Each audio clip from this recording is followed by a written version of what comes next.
Important reminder for buyers and sellers in the Toronto and GTA real estate market. There are many different types of properties and many different types of markets. And this is where truly understanding micro markets becomes extremely important. In real estate, a micro market refers to a very specific localized segment of a broader real estate market that behaves differently from the surrounding area.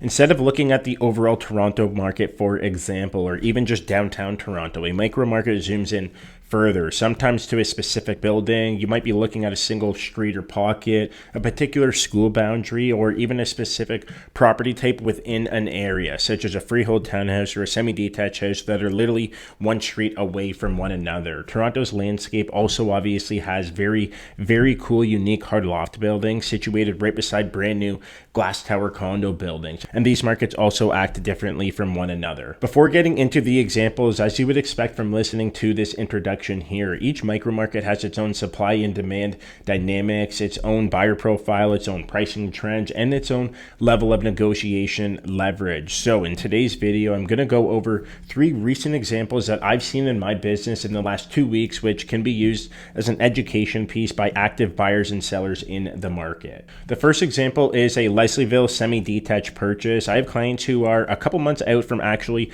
hitting the ground and starting their tours, but they're looking to purchase a home in the east end of the city, in between the beaches and downtown area, let's call it. We found an updated semi-detached home in Leslieville, as I was saying, which ended up having 6 offers on it, and it's obviously now sold after having an offer date about a week ago. The place went for $185,000 over asking. Again, the initial tour was more for educational purposes and to see how the market was like in that specific area. It's clear that for that specific pocket, for that property type, and at entry-level pricing, it's highly competitive right now. Knowing this will help us structure our offer whenever we do get to that stage. Really quickly, my name is Trey, and I'm an active realtor here in the city who loves creating educational content to help you navigate the real estate market. Whether you're a first-time home buyer, an upsizer, a seller, or a renter. If you find value in these videos, please be sure to like, comment, and subscribe. And if you want to see how we may be able to work together, use that first link down below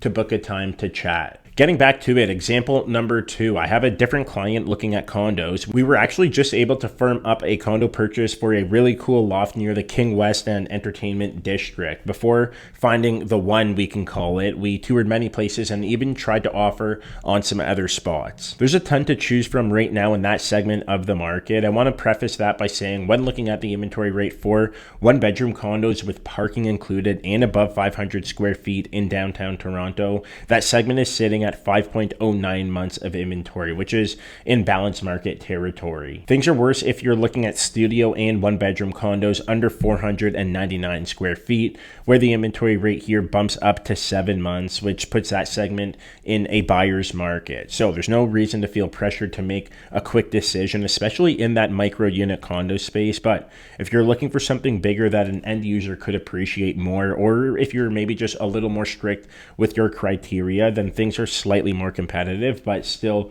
in a very balanced market.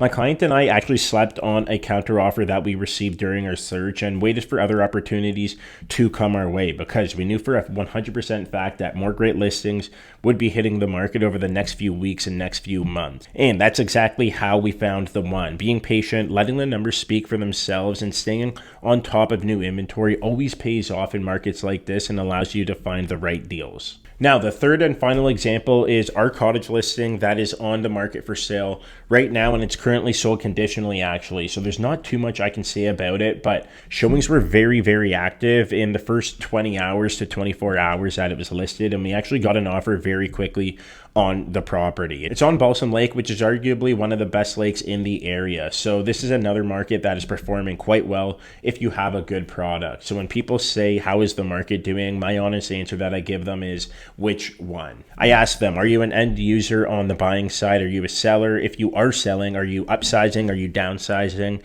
You need to look at the entire picture for what you're trying to accomplish or achieve in that real estate market to determine whether that market is good or bad for you. As a realtor, understanding micro markets is what allows you to price a property accurately, negotiate strategically, and build the right game plan depending on the property type and locations your clients are looking for. And the more you understand that game, the better decisions you're going selling to me. That's all I've got for you today. Thank you so much for watching this video, and we'll catch you on the next one. Later.